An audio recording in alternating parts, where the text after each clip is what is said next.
Okay, तो हम question, अच्छा ये जो 132 क्वेश्चन पे थे, एपिडिपिडेसिस है, साइटोकाइनेंस है, ठीक है।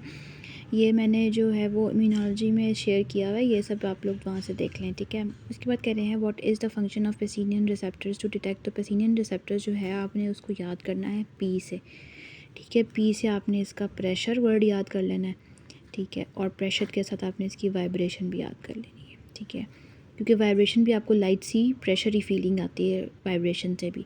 तो आपने प्रेशर प्लस वाइब्रेशन याद कर लिया पेसिनियन रिसेप्टर से, ठीक है। Warmth, cold, temperature, transient vibration and touch. अच्छा, जो टच की है ना, टेम्परेचर तो आपको पता है कि नर्व एंडिंग्स होती हैं ना, फ्री नर्व एंडिंग वो डिटेक्ट करती हैं। उसके बाद कह रहा है ट्रांजिट वाइब्रेशन। अच्छा, तो इसमें वाइब्रेशन जो है वो उसको जो डिटेक्ट करेगा वो पसीनियन या डिटेक्ट करेगा। उसके बाद टच है, टच के अंदर ना दो टाइप्स होती हैं। टच के अंदर होता है फाइन टच होता है और क्रूड टच होता है, ठीक है, और लाइट मतलब कि लाइट टच होता है और डीप टच होता है, ठीक है। जो लाइट टच है उसके लिए आपने याद रखना है कि जो लाइट टच है उसके लिए हमारे पास है मीसनर। मीसनर आपने याद करना है फॉर द लाइट टच, ठीक है। और जो मर्कल्स डिस्क है उसमें आप कॉन्टीन्यूस टच देते रहते हैं। स्लो अडेप्टर्स हैं ये मीसनर्स जो हैं, ये मतलब फ़ास्ट अडेप्टर्स होते हैं, फ़ास्ट अडेप्टर्स होते हैं, और ये टच को बहुत जल्दी डिटेक्ट कर देते हैं। लाइट से टच हुआ और उसको इन्होंने डिटेक्ट कर लिया मीसनर्स को, ठीक है। मीसनर से आप याद रख लें, फास्ट में भी ऐसा आता है और मीसनर से भी ऐसा आता है। तो फास्ट है, मीसनर फास्ट है, और इसमें हल्का सा भी टच करेंगे तो ये एक्टिवेशन देगा, मतलब एक्टिवेट हो जाएगा। लेकिन अगर एक बंदे को आप कॉन्टीन्यूस ऐसे कॉन्टीन्यूस डिटेक्ट कर, कॉन्टीन्यूस आप उसको जो है टच दे रहे हैं फिर वो डिटेक्ट कर रहा है, तो वो इसका बता रहा है कि वो स्लो अडेप्टर है, ठीक है। मर्कल्स डिस्क को आपने याद रखना है कॉन्टीन्यूस टच के साथ, ठीक है।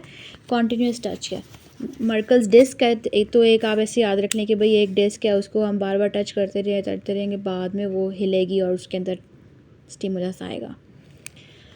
पीयूजी ऑब्स्ट्रक्शन एट विच लेवल। तो पीयूजी पहले पता होना चाहिए कि पेल्विस यूरेटेरिक जंक्शन को हम पीयूजे कहते हैं, ठीक है। तो हमारे पास ये है किडनी स्टार्ट होती है T12 पे, ठीक है। उसके बाद आता है हमारे पास रीनल पेल्विस और यूरेटर के दरमियान में एक जगह आती है जहाँ से यूरेटर स्टार्ट होता है, जिसको पेल्वर यूरेटेरिक जंक्शन कहते हैं, ठीक है। ये रीनल पेल्विस है और इसका यूरेटर जहाँ से यूरेटर स्टार्ट होगा वहाँ से उसको PUJ कहेंगे, ठीक है, पेल्वर यूरेटेरिक जंक्शन कहेंगे, ठीक है। अब यहाँ पे जो ऑब्स्ट्रक्शन है वो कहाँ से कहाँ तक होगी, तो वो ऑब्स्ट्रक्शन जो है वो या तो L1 के थोड़ा सा ऊपर होगी या दरमियान में होगी या नीचे होगी। तो ये क्या है, ये L1 से स्टार्ट होता है, L1 L2 और L2 तक जाता है, ठीक है। L1 से L2 तक लेफ़्ट का जो है वो L1 पे स्टार्ट हो जाता है और राइट का जो है वो L2 पे स्टार्ट हो जाता है। तो ये इसका आंसर जो है इन्होंने यहाँ पे A दिया हुआ है, but I think it is B। According to anatomy it should be B. If I am wrong, just correct me. But according to anatomy, it should be B. But अगर मैं गलत हूँ तो प्लीज़ मुझे इसके बारे में आप करेक्ट करें।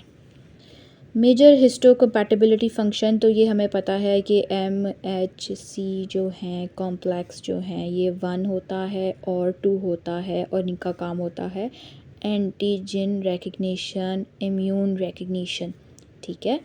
उसके बाद कह रहे हैं फीमेल यूरेथ्रा इन मेल। तो फीमेल यूरेथ्रा इन फीमेल, ये तो हम बहुत दफ़ा पढ़ चुके हैं कि फ़ीमेल का यूरेथ्रा जो है वो यूरोजेनिटल डायाफ्राम से ऊपर है, ठीक है। इन्होंने क्या पूछा हुआ, below no, below it is above, lies above the urogenital diaphragm, ठीक है। अब देखें ये दो कंफ्यूजिंग उन्होंने दे दी हैं, lies above urogenital triangle, above urogenital diaphragm. Urogenital diaphragm और urogenital triangle they are not the same thing.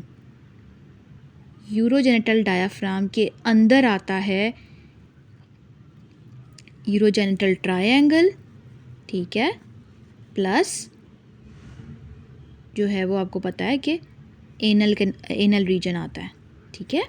Urogenital diaphragm होता है ऊपर, दरमियान में एनस होता है और नीचे एनल रीजन होता है।